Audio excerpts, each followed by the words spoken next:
This is a picture of Mary Kiona. Mary Kiona was the grand matriarch of our tribe for many years.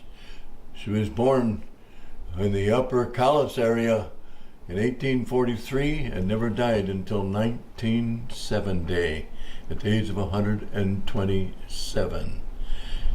She never spoke before us in the English language. Every time we heard her talk in tribal meetings, it was always in the Taidapum dialect of the Sahaptin language.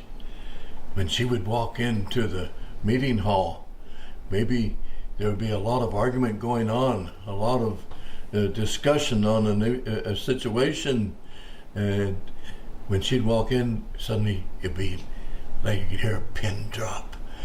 She was so highly honored by the tribe, and she would only speak a few words, always in the Taidapum dialect of the Sahaptin, which would be translated and interpreted for us by her granddaughter Joyce Eiley, and a few sentences, and we all knew that was the answer. Well, she had such wisdom, but she brought to us the tradition and the culture of our ancestors. There's been much discussion between her own family members regarding her actual age.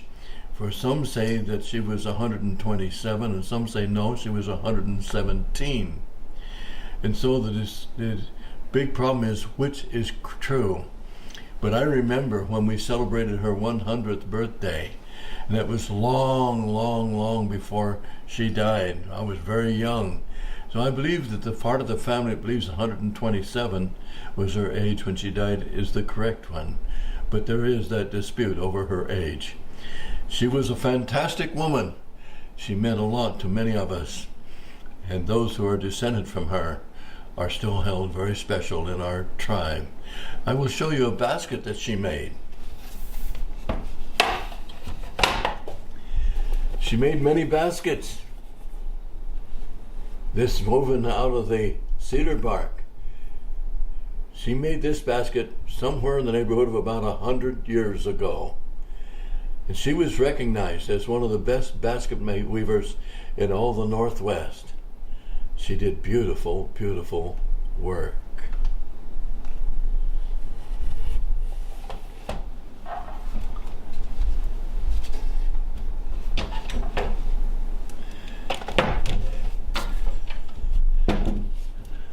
These snowshoes were the personal property of Jim Yoke, Mary Kiona's uncle. And back in the 1800s, he wore these snowshoes to hike over the Cowlitz Yakima Trail in the winter time on the snow. The Cowlitz Yakima Trail, going into Yakima, visit with the Yakima Indians. That's what we today call Highway 12. That's a long drive in your car. Can you imagine walking on the snow all those many miles? And these very snowshoes were used by Jim Yoke to make that walk. These are all Cowlitz things.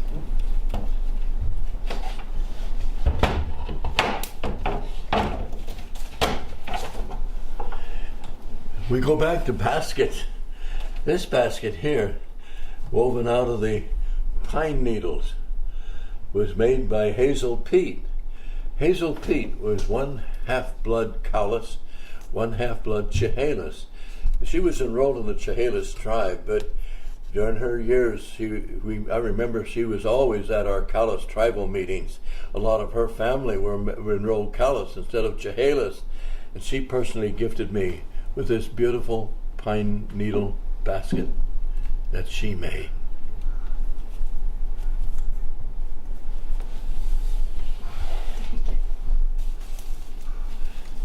This basket is a clam basket, Cowlitz clam basket, that's got all these holes. That's so the water can drain out. Our people many times would go to the coast and dig clams and bring them back. This was used for digging those clams and holding them and bringing them back.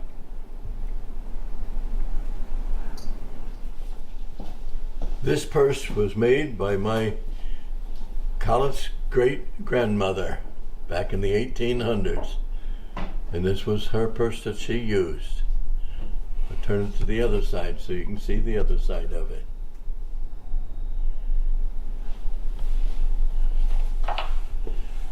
This was her cooking basket woven out of the corn husk. It was watertight. She'd cook her meals in this basket. Some people say to me, well, now how can you cook in a basket and it doesn't burn up? Well, she would fill it with water, and then she would take her cooking sticks, take small red hot stones from the fire and lower into the basket, and the water would boil. She'd put her food in there, and she would put a little reed mat on the top, and she could cook a meal in this basket as quickly and as efficiently as you do today on your electric range. If you look on the bottom, on the inside, you'll see where it's black on the bottom, where the red hot stones would scorch it but didn't burn it. This basket dates back into the mid-1800s.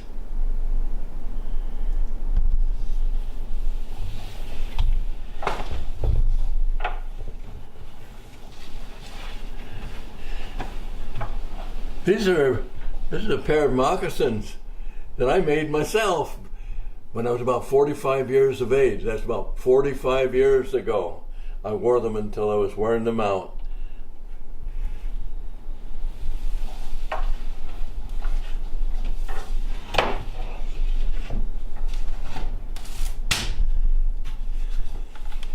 This is the framework for a horse saddle, made out of bone and wood, and then covered with leather. It must have been made for a young woman to ride in, because this hook here, that was where she would hang her cradle board with her baby, on that hook when she was riding on the horse. This was made by a Cowlitz Yakima Indian in the mid-1800s.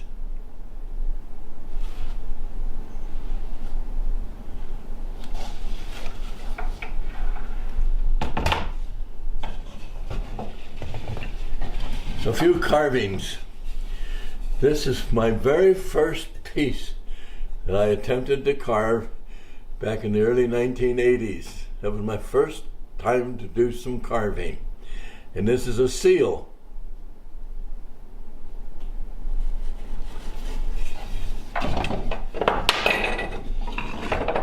Then I carved a whale.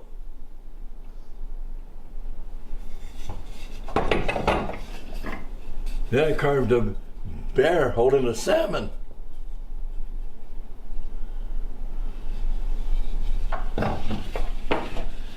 This is an eagle, and now I was beginning to carve two sides. You notice it's an eagle because the beak comes down, but if the beak hooked back underneath, then it would be a hawk. If it had a long beak, it would be a raven. This piece is carved out of the Alaskan yellow cedar. This is a thunderbird. Notice the beak and everything looks like the eagle. The difference is it has a horn on its head. The thunderbird is a mythical bird, powerful bird. And that horn is a symbol of power, which is interesting to note that it is a symbol of power in other cultures. For example, if you were to go to Rome and you see Michelangelo's carving out of marble of Moses, he carved horns on Moses' head. That didn't mean that he was a devil with horns on his head. No, it meant he was a man of power. And now those who follow the teachings of the Bible, they can turn to the ancient stories of the children of Israel and their escape from Egypt and 40 years in the wilderness. And they had a portable tabernacle they moved with them as they moved through the wilderness. And only the priests would be inside the linen curtain around it. The people just came to the gateway where there was this brazen altar, where they bring their sacrifices, the doves, the sheep, the bullocks, and whatever, the food offerings. And that altar had a horn on each corner. And it would say, grab a hold of the horns of the altar. Many preachers would say today, in other words, get a hold of the power of the altar, or the altar of sacrifice. So, and we Indians would call that potlatching. The power of potlatching. But the horn is a symbol of power in different traditions and cultures. And so in the Indian tradition, it's the mythical thunderbird.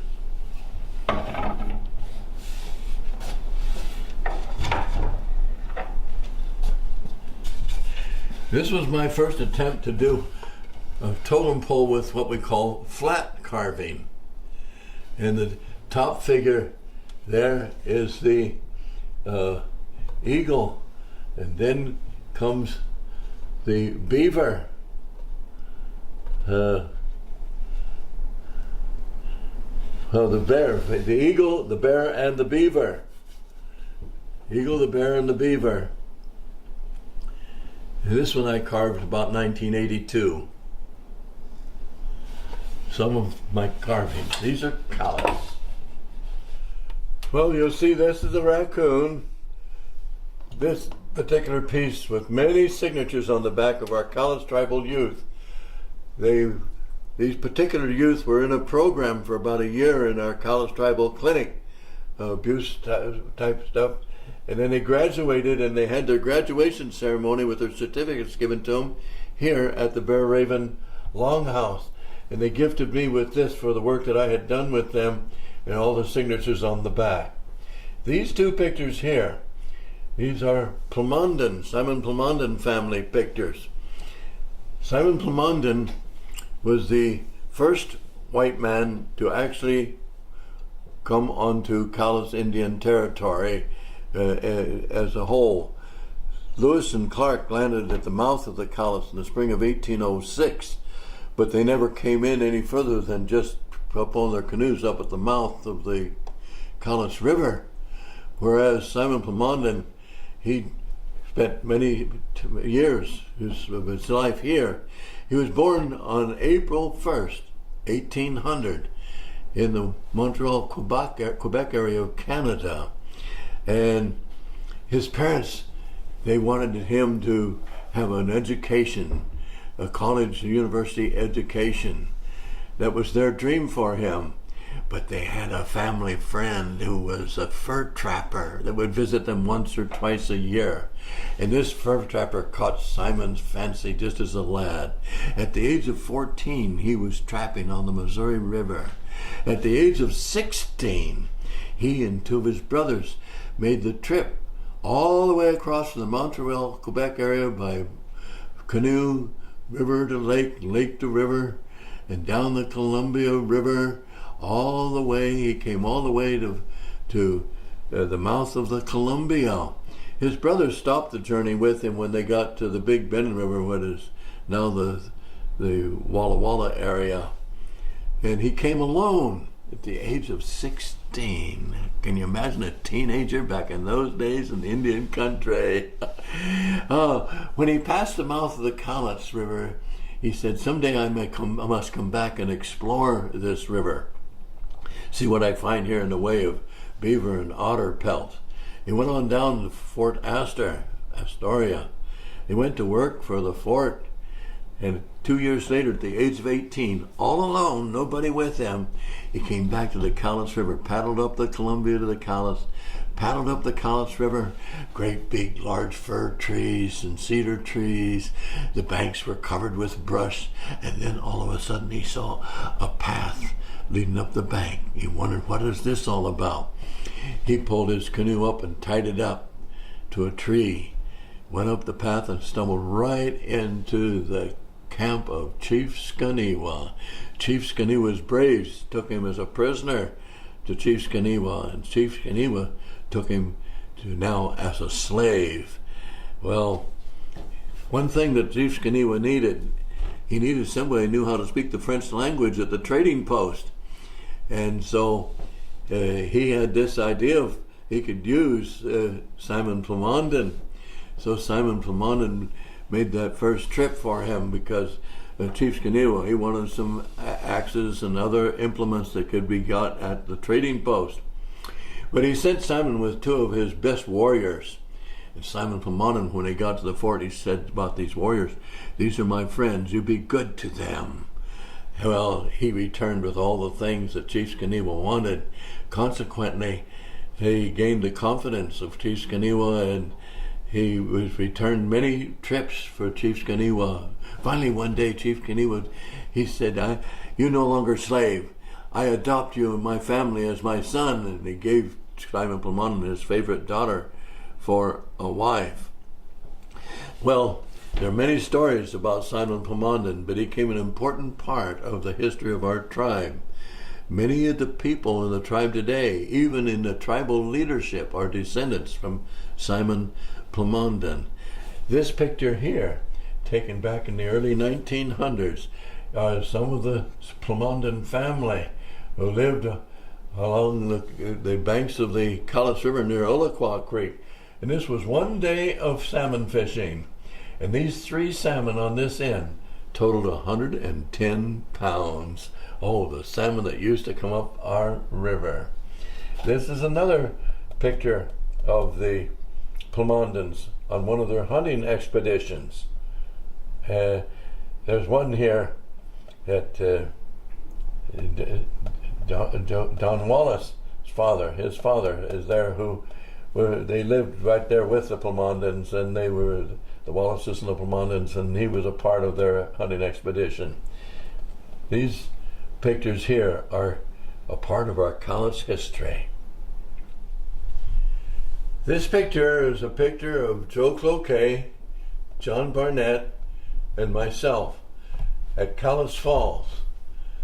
This picture where we were standing there, no human being can stand at that spot today. For where we are standing now, that is covered with tens of thousands of tons of concrete. The Cowlitz Falls Dam is there. The village of Coapic, our ancient Cowlitz village of Coapic, was located here. So when we as tribal council received word, it was in the newspaper, that they were going to build the Cowlitz Falls Dam there, we, as Cowlitz Tribal Council, met with the Lewis County Commissioners and said, before you do anything, there's some things that, before you start building, there's some things we must do. And one was that the tribal spiritual leader needed to do a ceremony for the spirits of the ancestors there before you disturb them. And so we were gathered there that day for that ceremony. There were around 200 people off at the back of the side here for that ceremony. County officials and state officials and many others, along with tribal elders. Joe Cloquet and John Barnett have since then both made their transition. But that's me there. And this was an historical picture, the day of the blessing ceremony for the spirits of the ancestors at the village of Coapic. This is a young lynx cat. This picture here was taken by the Washington State Senate photographer on the day that I was sitting in the chambers of the Washington State Senate to open their day with a prayer blessing. This is a snow fox. These 2 pictures here were taken on May 19th, 2015 in the city of The Dalles, Oregon at Pulpit Rock. This rock and this rock are the same rock. And the first missionary that went to that part of the country to preach to the Indians climbed to the top of this rock and preached from that rock. And following missionaries, they also climbed to the top of that rock and preached from that rock, and it became known as Pulpit Rock. When the first white settlers started arriving and building their cabins, the missionaries would climb to the top of the rock and preach to the Indians and the settlers. Then the little town of the Dalles began to grow and building their churches, and every now and then the pastor would climb to the top of that rock and preach to the Indians and the settlers there in the young village. And The road goes up on this side this way and down this side this way. It still stands in the median between those two roads.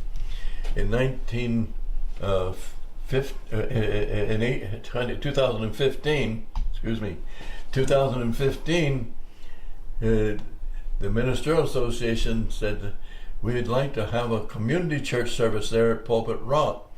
And they closed all their church doors of the Methodist, the Baptist, the Lutheran, the Presbyterian, and a number of the churches.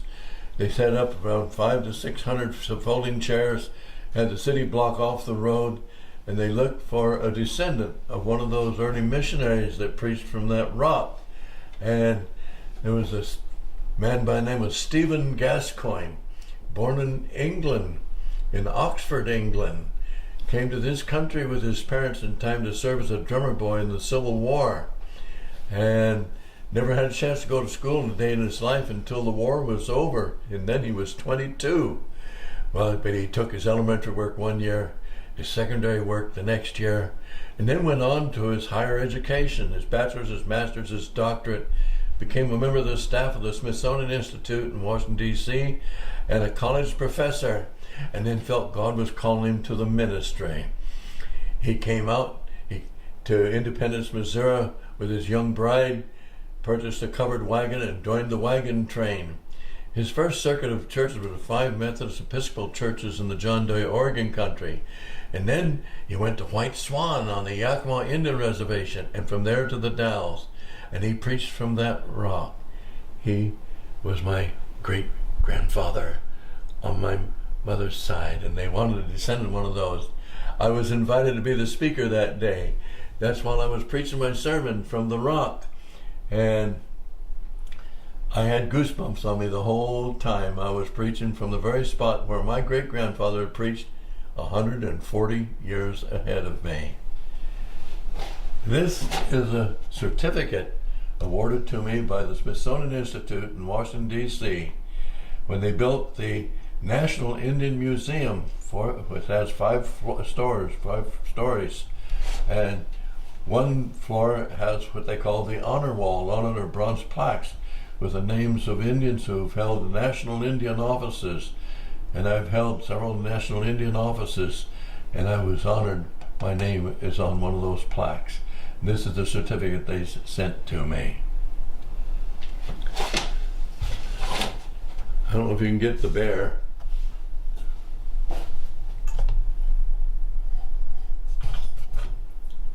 And the bear, this is an Alaskan black bear. And this is a hawk. Notice the hook on his beak. That's the way we carve it, with that hook on the beak. This cabinet here is filled with things that just belong to my mama and my daddy. My father served for many years on the Cowlitz Tribal Council. These are anklets, beaded anklets. My mother beaded for my daddy to wear in the powwows, dancing in the powwows.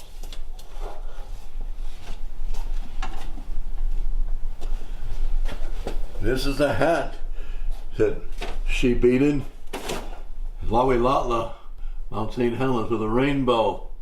She used to wear this hat. This is the buckle she beaded for my dad.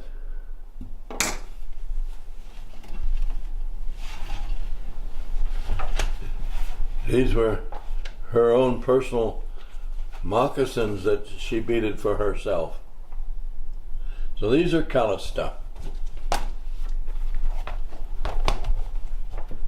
The Longhouse here at Bear Raven, the art gallery, the museum, and the library are part of my dream from many years back. As a tribal leader for almost a half century, we have many times talked as a tribe in tribal meetings of having a museum, a place where we can take our sacred objects of our ancestors and have them on display. I finally decided that since it was never yet happening, that maybe I could get it started. So all of this that I am developing is just a seed for a future much larger Cowlitz Indian Museum, Art Gallery, and Indian Library. It's a way of preserving our heritage, a way of passing on our heritage on to our descendants and those who are yet to come. Many things that are part of my own family, but many things have been gifted by others. And so this is just the beginning of the development. I have many more artifacts than I have room to display in here, and consequently I'm going to have to build a new wing onto the building to enlarge the museum. This is a cougar that was gifted to the museum. I sat on a stool for 6 hours, where a woman took a lump of clay, a large lump of clay, and with a pair of hands sculpted this sculpture of me. I said when she got done, "Your hands know what they are doing. I give you a spirit name. You are now hands that know." This is a beaver pelt. This is the nose and the eyes on the beaver. Beaver were very much a part of the economics of the tribe when the white man started coming here with a trading post and purchasing our beaver and otter. This is a chief's staff. It was gifted to me by the tribe when, in great ceremony, I was named honorary chief of the Cowlitz tribe. So I use this staff at all the openings of Cowlitz tribal general meetings, at Cowlitz powwows and other sacred events, as I stand as the honorary chief of the tribe, the Cowlitz chief staff. Can you talk about the meaning of the horns, the crystal, the different skins that are on there? Well, different fur? These are all significant of different medicine powers. The crystal is the mineral of the crystal is one that carries the medicine power of communication. For example, you have to have crystals in your watches, crystals in your radios, crystals in your television, crystals in all kinds of ways, and they all deal with communication. And even long before all of that, they had the crystal ball gazers. So crystal is recognized as the medicine power of communication. And as a chief, you're always communicating to your people. The deer people, they bring the medicine power of the gentle spirit, a gentle spirit. And also, the deer people, they can leap over the high fences. When you have deer medicine power, you can leap over all kinds of obstacles. Our Cowlitz tribe has leapt over very many federal obstacles. Our land claim settlement, and our federal recognition, and our tribal reservation, and there have been many other great obstacles, but we have the deer power to leap over those obstacles. So this gives the chief the deer power to leap over the obstacles and to do it with a gentle spirit. The different furs, they each have their own significance for every animal, every four-legged, every winged, every swimmer, every crawler has its own medicine power, and they all can be used to our advantage. I'll pull another one out for you.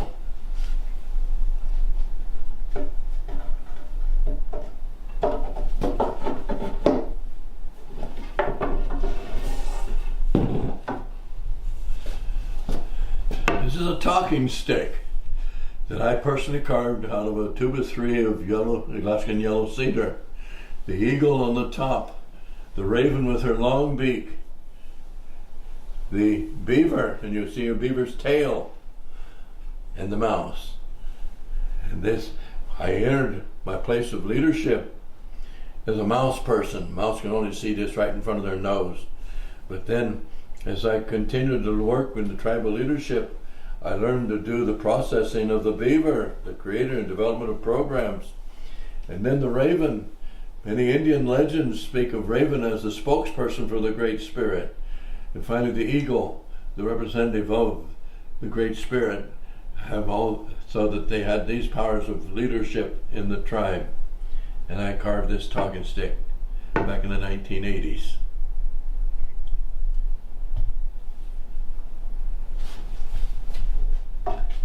Each of these talking sticks have stories,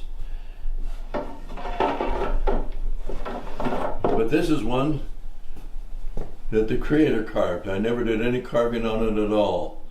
And you probably wonder, what is that?